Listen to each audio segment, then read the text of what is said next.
I'm sharing my tips and tricks for elegant Christmas decorating, Connoisseur style, in today's video.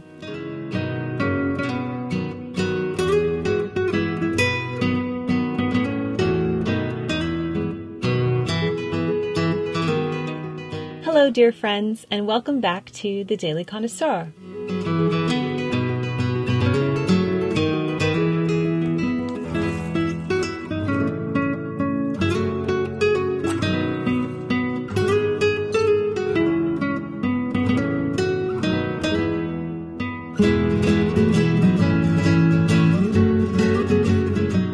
This china cabinet represents so much to me. It's not just a china cabinet, but a harbinger of the season. When I take the spode woodland out of the cabinet and switch to spode Christmas tree, I know the Christmas season has officially begun.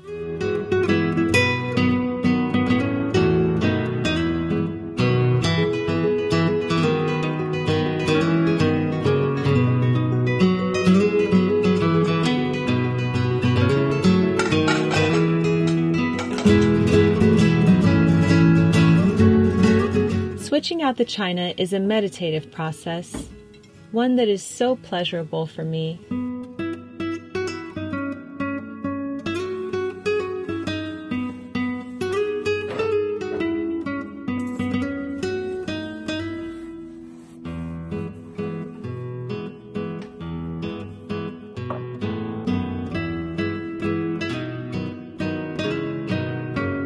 I've come up with a few tricks for making the cabinet look like it's brimming with china.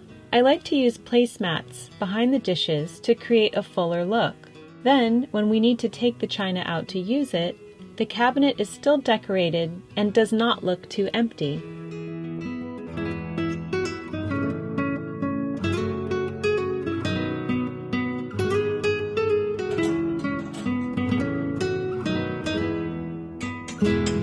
Of course, we can use the placemats too, but while they're not in use, they are best put to use behind the china, rather than stacked up unseen in our pantry. I like to play with the different combinations and style the cabinet in the way that's most pleasing to the eye.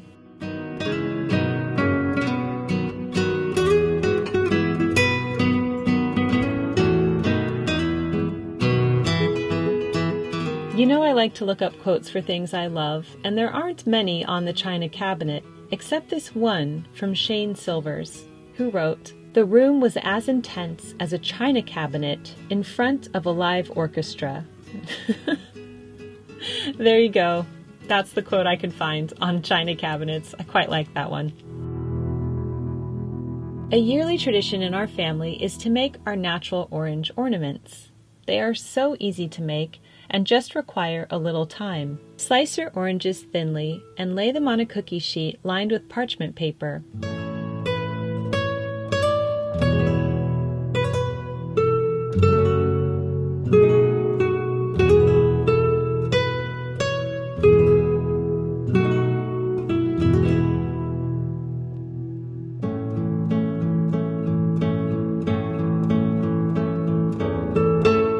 Then you bake them in the oven at 200 degrees Fahrenheit for around 4 hours. Make sure you flip them every now and then so they don't burn on one side.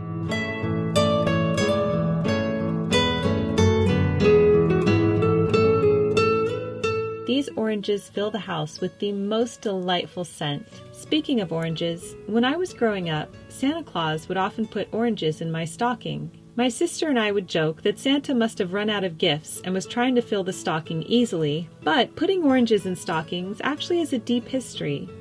And it all started hundreds of years ago with St. Nicholas and his sacks of gold. St. Nicholas was born in what is now present-day Turkey. He was a wealthy man and devoted his life to helping others, eventually becoming a bishop. St. Nicholas learned of a poor man who wasn't able to find suitors for his 3 daughters because he didn't have money for a dowry. Legend has it that St. Nicholas traveled to the house and tossed 3 sacks of gold down the chimney for each of the dowries. The gold happened to land in each of the girls' stockings that were hanging by the fire to dry. The oranges we receive today are a symbol of the gold that was left in the stockings. Isn't that lovely? Our oranges are dried, These will be used to decorate the tree, scent the house, and adorn our presents.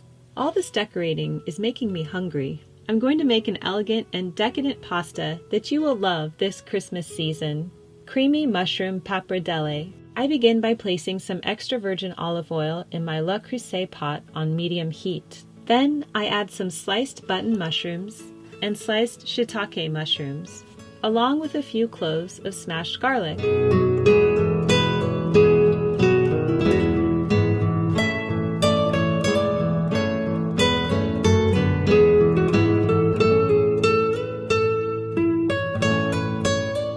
I cook the mushrooms for several minutes until they are browned and slightly caramelized. Meanwhile, I'm cooking my pappardelle pasta according to the package instructions.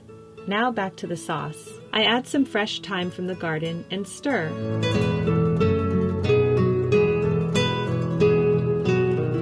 This gets really aromatic at this point. I'm going to add a few glugs of sherry. This is totally optional, but it adds an elegant flavor to the dish. Then I add heavy cream, chicken broth, and chopped chives, as well as salt and pepper to taste.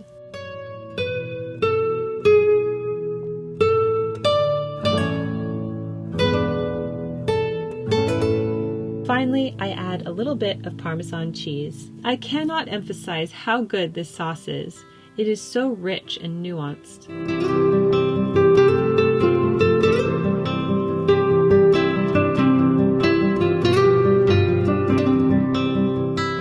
Once my noodles are cooked and drained, I add them to the sauce and stir. Pappardelle pasta is perfect for this dish, but if you don't have it, you could always use fettuccine.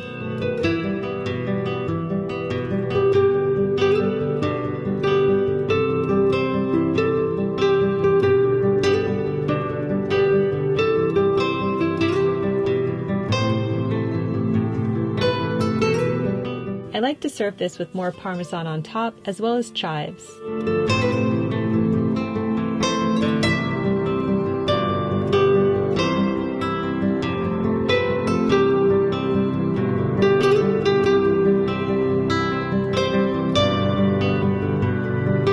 I hope you enjoy this decadent and rich pasta dish.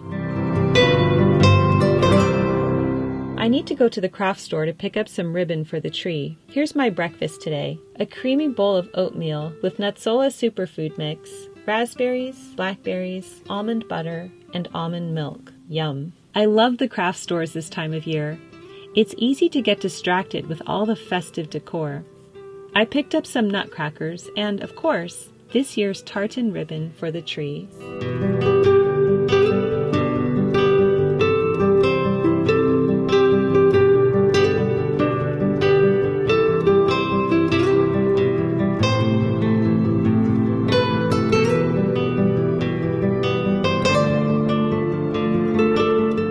And now it's time to decorate our tree, which is, of course, a family affair. The kids look forward to this each year, and while decorating the china cabinet truly feels like the start of the season for me, decorating the tree is that start for them. Our tree is the royal fir from King of Christmas. It's a pre-lit tree, which is very helpful. Ben is being a good sport and filming me doing the ribbon. Thanks, Ben.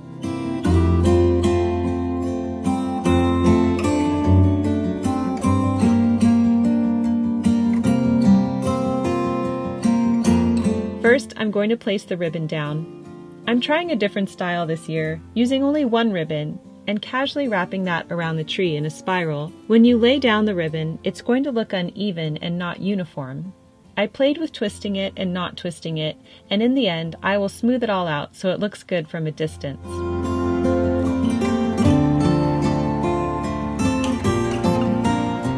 So don't panic as you're going if it isn't looking quite right away. I love using ribbon to decorate the tree. It anchors the tree, and the ribbon looks so appealing. Once the ribbon is up, the whole family gets involved, and we all decorate to some lively Christmas music. This is so fun, and carries memories with it for years to come.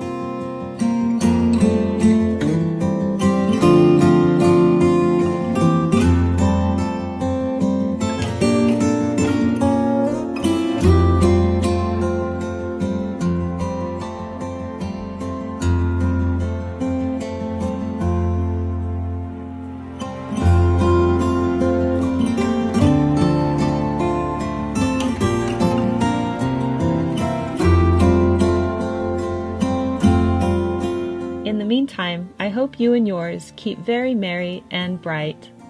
Love, Jennifer.